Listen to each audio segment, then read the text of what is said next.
Relationships die in the conversations that never happen. These are not my words. Direct quote. Direct quote from John Gottman. He's a world-leading expert in relationships, and we have found this to be 100% true. I've seen so many couples in couples therapy, and I was appalled at actually how many couples were not having the hard conversations. They were not like checking in with their partner. Not only were they not having hard conversations, but they weren't having the good conversations either. They weren't, expressing gratitude. They weren't showing that, fostering that culture of appreciation for one another. It was dead. So today we're going to get into why it's so important to have different types of conversations, the hard ones and the really good ones with your partner, and how that can truly sustain a lasting relationship. If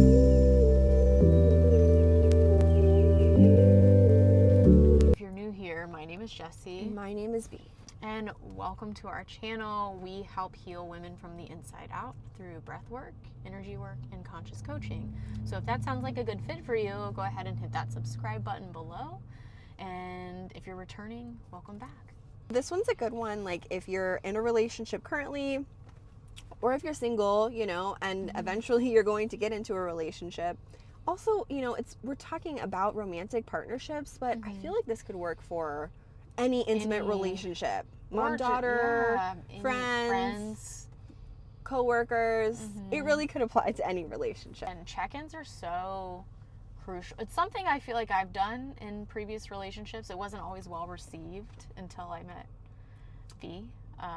But they are such a vital, I feel like it's just like the heartbeat to your relationship and, the longevity of your relationship ultimately. Right. So regular check-ins. So Jess and I actually will link the video below. We did a video on aftercare. Aftercare is one way to check in with your partner, but obviously you can have different types of check-ins. You really just make it your own. We're going to give you like some tips and ideas based off of what we use. So let's get into it. Sometimes love isn't enough. Actually, love isn't just enough. Like your check-ins are crucial to your relationship. Like we said, I'll keep saying it because it's important, the longevity of your relationship and how you're connecting with your partner. And there's so many levels to intimacy, and this is one of them. But gratitude, like having a check-in, and it doesn't have to be, this could be like a monthly thing. It could, come up with whatever flows for you, but like an intentional time set where you can sit down with your partner and express gratitude for specific things that they're doing that you see and appreciate, right? Because you can like think, oh my God, that's really nice that they did the dishes and, I put the kids to bed or whatever. But like if you don't say it, it doesn't really mean anything. It doesn't mean anything. Like you could appreciate it in your heart, but if you're not expressing that to your partner's not going to know that. Maybe they'll kind of know, like, oh yeah, I'm sure they appreciate it, but like it hits so much different when your partner comes to you and is just like, wow, I really appreciate that you did this. Like the other day, for example, I go clean the car every Sunday. We have like our Sunday ritual where like B's doing stuff at the house, I go detail the car, and she looked at me and was just like, I just want you to know I so appreciate you resetting the car. It feels so good. The energy feels good in here. It's so clean. It's so detailed. I love that you do this for us. And I was just like, wow. Like I knew she appreciated it, but hearing it hit different. Right.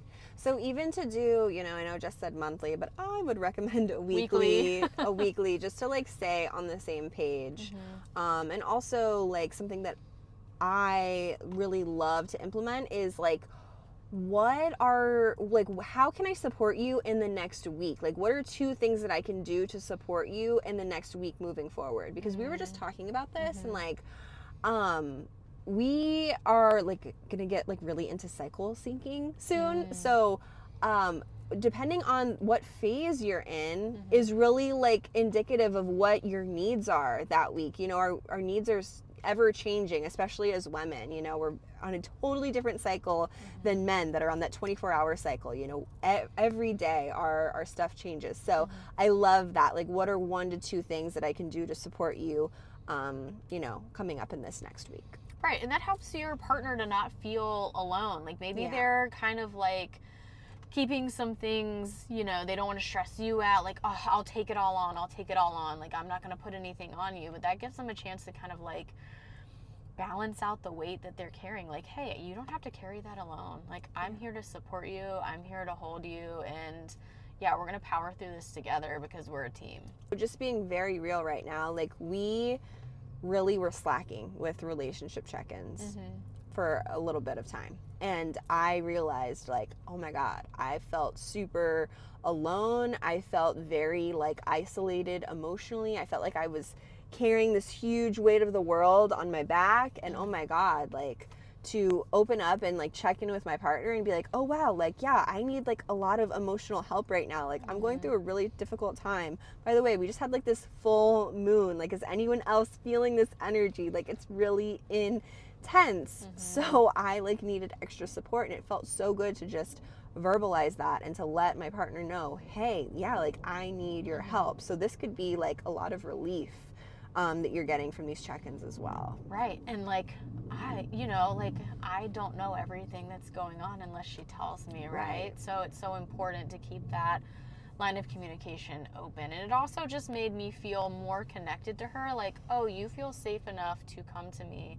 and tell me and be really vulnerable. Like, hey, I'm really having a difficult time emotionally, and like, I just need to be held. I need you to hold space for me and just support me through this. Another thing that we love to do at our check-ins is, and we don't do this weekly, maybe this is monthly, but like, we basically drop our egos and we're like, what's the feedback you have for me? Like, how am I showing up? What do you need? How are you perceiving me? Like, really, and not in a mean way where you're like, you freaking sucked this month, dude. You know, like, but you know, the other day I was able to be really honest with Jess and say, babe, I would really love it if you worked on your defensiveness. Like, I feel like I can say something to you in the most gentle, kind way. Like, you know me, you know my heart, you know my soul. I love you. I'm on the same team with you. But like, I feel like you perceive me as being this bad guy, and you get really defensive even when I have such a gentle startup. Like, I need you to look at this deeper for you, for me, for us. And that felt so good to just I don't know what you're talking about. I'm not defensive. Just kidding. No, but without that feedback, and again, body language matters. Yes. Right? So like, taking that intentional time to like face each other, not like one person's like totally rolled away and the other person's like looking at you and like you're not engaged. Like, that matters. Like, creating like a super safe space to have that, those not so like fun conversations, but very necessary for your relationship. And you're able to just, walls are down, you're able to receive it, and it's not this personal attack. It doesn't feel like a personal attack, and then I'm able to give her feedback as well. Yeah, and always leading with those I feel statements, right? Like, that makes everything better. Complaining, not criticizing, that is the key. Also, get really good at apologizing. Get really good at reconnecting after disconnection. Oh my gosh. Like, we're not going to avoid the fights. We're not going to avoid the disagreements, the arguments. I mean, some couples do, but that is dangerous territory. Dangerous territory.